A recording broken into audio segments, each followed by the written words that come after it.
Chapter 28. As soon as Billy pulled up in the parking lot of the pizza shop, Daniel opened the door of the pickup and, still carrying the pizza boxes, rushed to the door. It was locked. He turned around and threw an inquiring gaze at Billy. "What's bitten you, boy?" Billy asked, climbing out of the truck. "Are you hungry or something?" "No, not yet, Billy. I just want to write what Nicholas told me in my book. There's something about that man that just reminds me of someone else. Maybe if I write it all down, I'll remember." Okay, let me open the door and get those pizzas from you." Billy took the two boxes off Daniel's hands and let him in after he opened the door for him. "Is it okay if I warm them up for supper, or do you want something else?" he called after Daniel. "Pizza's fine. I'll be just a minute," Daniel shouted back, hurrying to the storeroom. Lucido was waiting for him. Looking up at Daniel, he said, "It's about time I thought you two decided to take a picnic with Nicholas." "What are you doing here?" Daniel asked, sitting on the bed beside the leprechaun and bending down to retrieve his book from under the bed. "Do you know Nicholas?" "Yeah, we've met on a couple of occasions, you know. He's actually a highly respected person among the messengers." "How do you mean?" Daniel asked, opening his book at a new page. "Well, for the kids of Europe in particular, he is the patron saint of children. He's your equivalent of Santa Claus. That's where the name comes from, actually." "That's why I recognized him. But he doesn't have long hair and a beard like Santa Claus does, though. Does he live in the North Pole like the legend says?" Lucido shook his head. "No, as you said, Santa Claus is a legend that has emerged from the story of St. Nicholas. And what you probably recognized is his gentle face and manner." "Yeah, you're right at that. But he said he knew my dad. Do you know how he happened to find him in the park?" "No, I don't know exactly how he found your dad, but the important thing is that he did. That's more such as you and your family did at the time. Your dad needed a guide through this maze of events, and Nicholas's mission was a little more complex." Daniel closed his book. He would write this all down later, he thought. How was it more complex? Did he lead Dad out of his past like Damianos did? "In a way he did, but there was your dad's friend Gustavo to consider. You've met him, haven't you?" Lucido asked. "Oh yes, we met him around for a bit, and I don't think I could ever forget what happened that night." "Well, you see, Gustavo was alone when your dad went to the homeless shelter and first met him. Gustavo had hit a bad patch in his life. He had become a drunk after he returned from his tours of duty and after his wife had left him. So it was God's plan to put the two of them together, and with Nicholas's help, Gustavo came out of his hole and began to appreciate life again." "What happened to him? I mean, after Dad left the year they met?"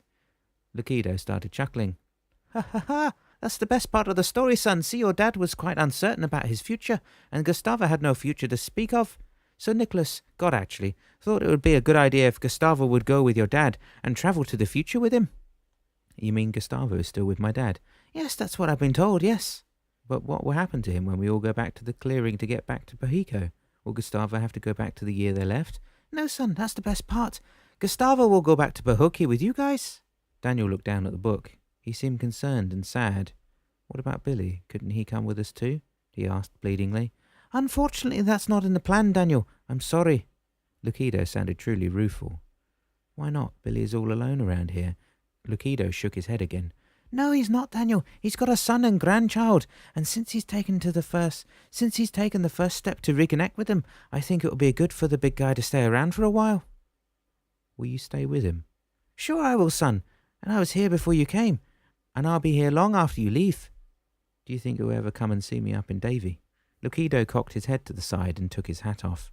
Caressing the inside rim of it, he replied, "Do you think you'll ever make the effort to come back and see him?" Daniel stared for a moment. "I guess you're right. Friendship has to go both ways, doesn't it?" "Absolutely, son. And it'll be a lot easier for you to drive back to Key West than it will be for Billy to get to Davy with that old wreck of a pickup of his." "Why doesn't he buy a new one, do you know?" "I don't know that I should tell you this, but most of his money goes to the shelter where you two delivered the turkey at Christmas, so I don't think he's got enough in his bank account to buy another car."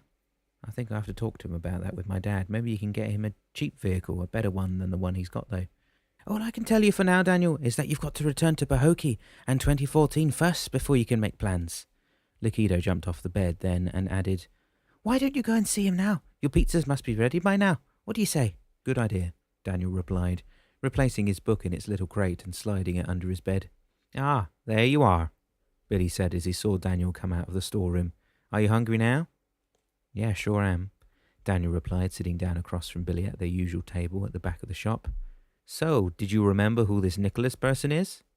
Daniel mumbled his mouth full. "Yes, actually Lucido was waiting for me when I came back." "He was?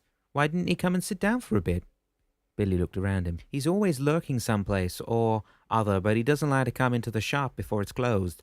He's afraid someone would come in before he's got time to disappear. But he comes to see you often, does he? Sure, but most of the time it's when I'm upstairs and we can have a chat. Why do you ask? Well, it's because I'm going to be gone soon, and I would like to make sure you're not alone, that's all. Dropping his slice of pizza back on this plate, Billy started laughing.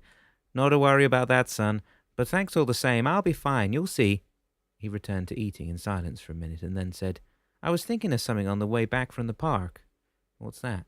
Daniel asked, munching on a bite of pizza. If your family is supposed to come back here, and when you went for your famous swim, they were still aboard Destiny, do you think they'll travel back with the old cruiser? Daniel stopped eating. He raised his gaze to Billy. Maybe, I don't know. But if that's the case, maybe we should swing by the marina tomorrow and see if she's there. I sure would love to see old Destiny again. Billy paused. And I don't see why we couldn't drive to the marina and have a look. It's a good idea, actually. After he swallowed another bite, he asked, What about Nicholas? Did you find out who he is? Yeah, it was his face that reminded me of someone, and Lucido told me that he's actually a messenger now. But during his lifetime, he was the one who brought presents to the kids in Europe. He's known as St. Nicholas back there now. And Lucido said that our Santa Claus is like St. Nicholas. I mean, it's the same person, except that we've adopted a different name for him. So that's why you recognize the old fellow's face, eh? Yeah. Anyway, Lucido said that Nicholas helped my dad when he first landed in the clearing in Bill Butler Park, and I guess he'll be there when we all go back.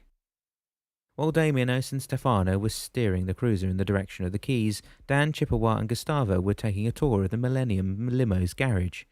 Would you look at that? Gustavo exclaimed. I know you've told us about the limos, but you didn't say anything about these big buses. Do you have a bus line like the Greyhounds? Dan chuckled. No, Gustavo, it's nothing like that. These are actually party buses. People rent these to have a party aboard the bus, or when they have a big group to go to a football game, or even when a family wants to take only one vehicle to go to a reception or a wedding. It's like a larger size limo, you mean? Yeah, exactly like that. And are they fitted with all the gadgets you've got in your limos? Not exactly, Dan replied. But one of them, the one we call PB1, is the most popular.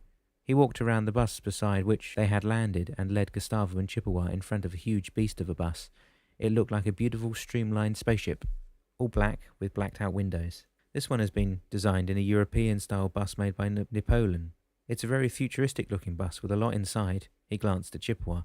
Since we're not supposed to be here, Chippewa, do you think you could snap us aboard without opening the door? I don't see why not, the dream maker answered, all smiles. I'd love to see the inside of this big baby myself. As soon as he snapped his fingers, the three of them found themselves inside a mini nightclub. Oh, wow, Gustavo exclaimed. That's fantastic.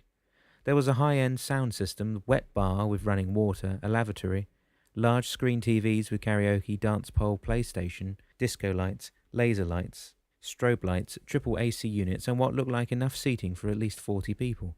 Gustavo went to one of the TVs to turn it on, but soon realized that he couldn't. Darn, he said. We're like ghosts, aren't we?